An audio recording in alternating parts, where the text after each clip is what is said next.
Hi, I wanted to talk about a new guitar I got. We just love to talk about gear. I mean, I can listen to stuff, features on guitars all night long. I just love the machines myself. This one right here is a Strandberg Bowden headless guitar. It's a Swiss design. This particular one was built in Indonesia, so it's affordable because if you had one is built by Strandberg, I wouldn't dare to guess what that would cost. But the quality control on these things are out of this world. The neck is baked maple with carbon fiber reinforcement with a really see this odd shape here. It's called an endure neck. It's a patented by Strandberg. What they did was they removed a lot of material, the rounding of the neck back here. My little hands can wrap right around this neck. You know, I can do that Jimi Hendrix thumbing the sixth string deal. How cool is that? The truss rod is totally accessible. It's right there on the end. You don't have to remove a panel or anything to get to it. And from what I've read on the internet, this is totally responsive. These are stainless steel frets, 24 of them, so this has got 4 full octaves. They did a veneer on the end of the neck, on the edges of the neck, to cover the fret slots, and it actually causes the frets to terminate inside the fretboard, so you don't feel them along the edge. You just feel a smooth wooden edge there. It's just, holy cow, is that cool or what? The body is swamp ash that's been chambered. It has hollow spots in it to lighten it up, to keep this guitar balanced. Since they knocked off the head, they made the body lighter yet too. This one weighs 5 pounds and 4 ounces, so it's really light. It has Suhr pickups. I believe that this one here is an SSV, and this one is an SSH plus by Suhr. Suhr makes quality stuff. With a 5-way selector, it's this pickup, this coil alone, the 2 outside coils. Sounds like they're a little out of phase. They're real thin sounding, but maybe that's done on purpose. The 2 inside coils, which sounds really chimey and cool, and then this hot puppy right here by itself. It's pretty hot output pickup. Totally passive, you know, but really nice tones.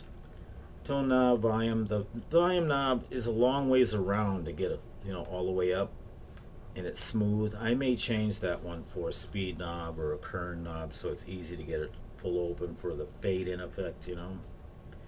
And then this is the Ergonomic Guitar System version 5 tremolo bridge, which is very cool, designed by Strandberg. It has, since I put wacky wild super light gauge strings in here, I put 8s on here. And I did that because I'm getting older and my hands, you know, are not as strong as they used to be. And Billy Gibbons, you know, he plays like 7s or 8s. So I put 8s on here, but there's a couple issues with that when you put on 8s. You have to raise the strings a little bit higher because they tend to buzz more than heavier strings. You could get the action probably on here very low if you used heavier strings. So another thing is having with me too, because of the light gauge strings, is when I whammy, do a deep whammy here, some slack will walk across this saddle right here, gather behind, because there's like an inch long piece of string here between the saddle and the ball, which is at the end of this tube here. That causes a kind of a sharp situation when I come out of the whammy. A sharp tuning, goes out of tune a little bit. Now if you get really familiar with this guitar, you might know that just a slight jerking motion like that resets the pitch. Also, I didn't lubricate these. Maybe just lubricating them with pencil lead and making them slippery across this saddle will take care of that. Or it might be that I just have to use a little bit heavier strings on it. I'm going to put a set of 9s on it because I can handle 9s pretty good too. Also, the fact that these strings are almost in a perfectly straight line, terminate the 0 fret there, and there's just a slight bend here. They're very easy to bend. When I first got it yesterday with 10s on it, it played pretty good. You know, if you had a little adrenaline going, there's no problem at all stretching the strings. So I may that might be the remedy for this problem, the little pitching problem I'm having, is just to get away from super light strings. On the back here, the claw, here's the claw here. These two springs there's little set screws everywhere on this guitar. There's little set screws back here on these springs. I think they did that to keep down the noise or something, the vibration, because it's not rocking inside the hole. Anyway, I backed this claw off, and to try to get these, I removed these springs. And after I loosened up this set screw, I had a heck of a time getting the spring out of the block. And the reason why is they cut it at the manufacturer, and it leaves a really big burr on the end of that spring claw. And so you have to work it out with a pair of pliers, and once you get it out, use a Dremel tool to take care of that burr, to knock it off so that the wire goes in and out of the block smoothly. And then you can just slide it back in, set it with a set screw. And with all these set screws, there's lots of them on here. You know, Swiss guitar, Swiss watch, you know. All these little teeny set screws you see for the ones that keep these saddles from vibrating, and the ones that keep the springs from vibrating. Do not over torque them. It'd be easy to do, and you would destroy them if you did that. You just finger tighten, just finger everything. The strings. When I first strung this thing, I already got the warning from looking at all the stuff on the internet about it. Pull the string through, and then just with your fingertips firm it up. And if it slips while you're playing it and tuning it up, you'll know, and then you can just certainly give it a little bit more time, another quarter turn or so, until you reach the point to where it doesn't slip anymore. Because if you just crank these, they're just going to break. They're just going to cut it right through. I tell you what, this is about the coolest guitar that I've ever owned. I mean, I'm just really geeked about it. I plan to do a wireless pack on this thing so that I can walk around with this small, light guitar and just total freedom. I mean, if you can get the money to get one of these, sell some guitars that you don't like so much, you wouldn't go wrong with one of these. I tell you what, it's designed to play for long hours without getting tired.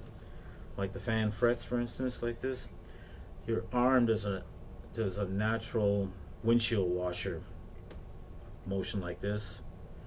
Instead of struggling or twisting your wrist back to play straight frets like this one they bend this way, the direction of your wrist. So it's just to make it easier to play. And the whole design, the whole idea behind this is to make it easy to play. When I first got it, I was messing around with the bridge, bending it up and down with these tubes. Don't do that. The threading is very fine. You'll wreck them if you do that too much. Use the whammy bar. The whammy bar is extremely well fitted. It doesn't have any slack at all. Just like everything on here, all the parts fit together really well. I might make another video if I'm successful with the tuning pitch issue I'm having with the deep whammy bar dives. Now that's to be expected with any guitar. If you did that with a synchronous bridge on a Stratocaster, forget about it. It wouldn't be in tune at all. Jimmy just constantly tuned on the fly. He knew what to do. He knew if I do this, it's going to go flat. If I do this, it's going to go sharp. And he just knew his guitar that well. Anyway, I'm looking forward to hooking this up to a 100-watt Marshall or to my VHT and see what it sounds like blasting or going through some cool effects. I have a real cool effects board for special effects. I didn't know if I talked about the blemishes on here. This is a factory second. I got it. This is a B-stock guitar. This is funny. For that little teeny dent, which you had to look very careful to see, or this discoloration right there and right there, and there's a couple grain, kind of grain, natural grain mistakes in here that you have to see in a certain light. For that, I got $300 off. I mean, that's insane. You know, what's a perfect one look like? I guess it looks like it's perfect. Anyway, I can't wait to hear what this sounds like and get out in the world with it. I'm happy to have it. Let's jam sometimes. See you guys later.